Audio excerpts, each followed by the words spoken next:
Hey boos, welcome back to my channel. Listen, sis, I'm in my little beauty room. It ain't nothing in here, and this echo is like big wow, all crazy, okay? So excuse it. Your girl is sitting here, fresh face, laid wig, nails need a fill.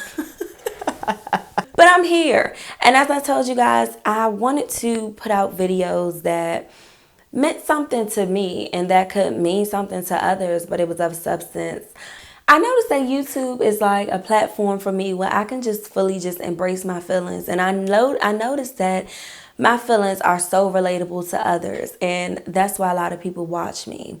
One of the most interesting topics talked about on my channel here is about my life, and that includes my foster care story, my adoption story. And to be honest, these stories really mean a lot to me because they're so personal. And I love that it's very inspirational. And sometimes I feel like, well, maybe you just giving too many intimate details. But I just feel like those details are given up to my disclosure.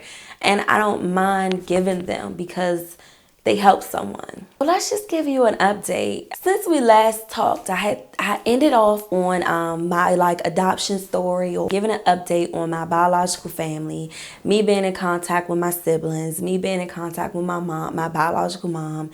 And I was speaking and saying how everything was so great, and I was building a relationship with my biological mom, and we were doing good. And my siblings, I really just didn't necessarily care about them, and you know, they're moving on with their life and I'm moving on with mine. Well, since then, a lot has definitely changed, and personally, it has changed for the better. Long story short, I ended the relationship with my biological mom. And I know some of you guys are like, what?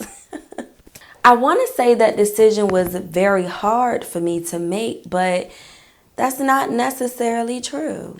And I learned in my last video that I was still upset with my biological mom. Although we was building a good relationship, I noticed that it was only going good because I was allowing it to go good. I was suppressing my feelings. I really just was like, you know what, you're okay. You know, you're angry with her, but guess what? It's okay. It'll go away. And I had to be honest with myself and say, no, if you're angry with her, let's address why you're angry with her. And I had to realize that one of the main reasons why I was angry with her is because throughout my whole life without her, she never inclined on my life without her. She never asked the question. She never, you know, it was like she never was interested on the things that went on without her. And a part of me was like, well, maybe she just doesn't want to relive that. You know, maybe she just doesn't want to feel the guilt of missing out or understanding all the things I had to go through. But then I said, yeah, that works, but you still should want to know some of the events that you missed in your child's life, you know? Whether you were there or whether you were not there, these events are important, and to me, they were important. I noticed that I was looking for a lot in her that she did not give me. And I noticed that she didn't give me them, but I kept making excuses. Sometimes I can be too understanding of others, and that understanding allows me to suppress how I really feel. And I had to learn that that's not fair, you know? If you want something from someone, just like they require something from you and you give it, you should still have that expectation and receive it. To me, she just didn't care enough. And I think a part of that was a reason why my siblings didn't care enough. It hurt me so bad that she just didn't care enough to ask me, well, baby, what was high school like? You know, did you get good grades? What was your favorite teacher? How was your graduation ceremony? What was your favorite subject? Simple questions like that, you know? It was so much about myself that I wanted to share with her without having to bring up myself, that I just thought that she should show a general curiosity in that she didn't.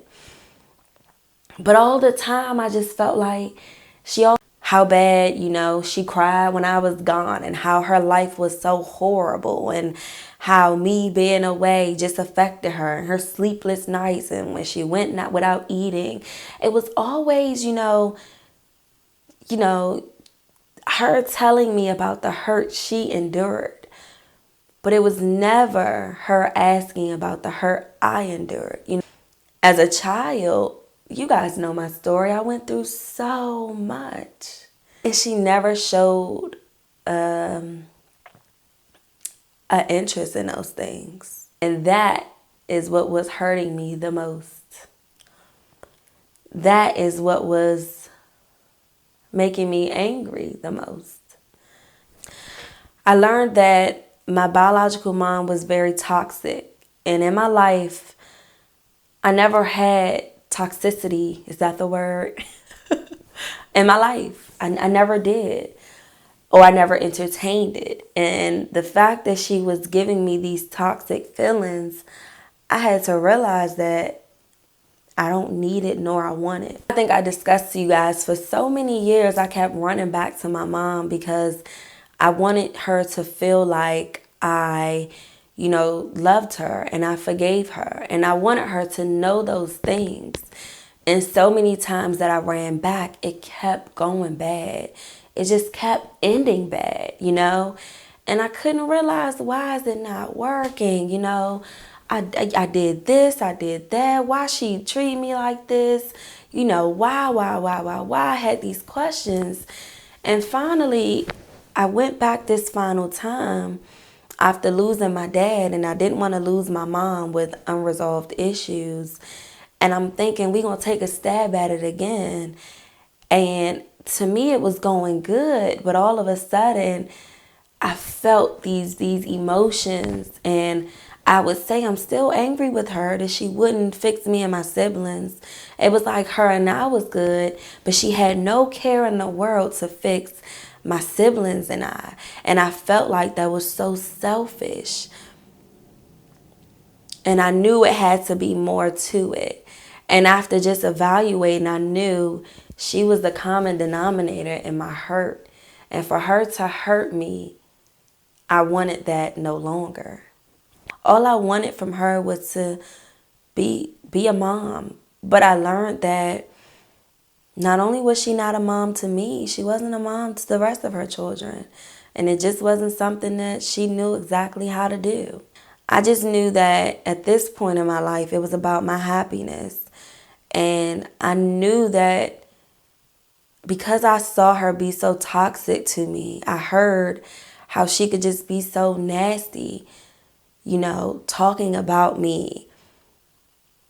I was so undeserving of it. A child who just wanted to have a relationship that she once remembered with her mom. And for you not to be even willing to see that, I knew it was something that I just didn't need. So I ended it. And ever since I ended it, I felt like this weight it just got off my shoulders, I can talk about this without crying. Oftentimes I would cry, I would be upset. And after a lot of soul searching and praying, I just asked God, just reveal it to me. I don't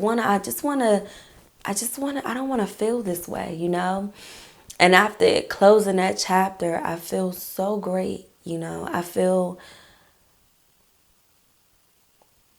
like my job was done, Although she didn't ask the questions that I wanted her to ask, I truly believe that she saw the person I am.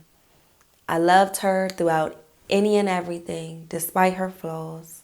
And no matter how hard she tried to bring me down, it didn't move my spirit. And that's my advice to you guys, If you have closure, don't let somebody have power over you. Get in touch with your emotions, tap into your feelings, and really see where your head is at and why you're feeling a certain way about someone. And if they're not receptive to how you feel and understanding your feelings, then they're totally not worth it. It's not worth the stress, and it's not worth the neglect of yourself, because that's ultimately what you do. You neglect your emotions for someone else, and ultimately at night you deal with it. And that's such a pain to have to deal with when you have caused somebody else to smile,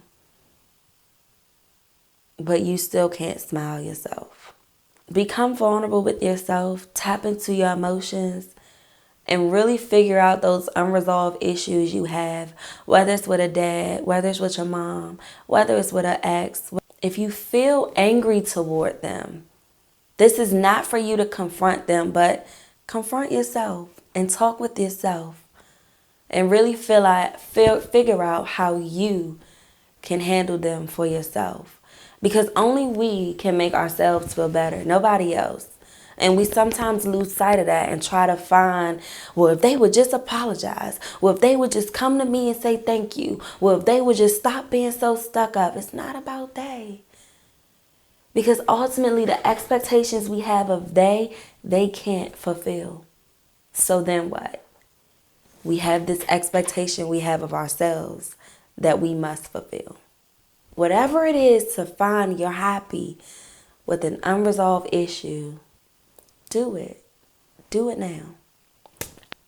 Oh, yeah, I feel like this video was just like all over the place, but it was something that I wanted to talk about, and it was a message that I felt like was well deserved. And I hope that this video helps someone. If there's another topic that you want me to talk about, whether it's with my life or if you think I have information or giving my perspective on something, leave it down below. Put it down in the comment section. And I can't wait to sit here and film my next video with you, sis. All slayed and needing a feel. Anyways, guys, that's it for me. I'm NeneTanae to all my new subbies. Hey, boos. And I will see you guys later. Bye, y'all.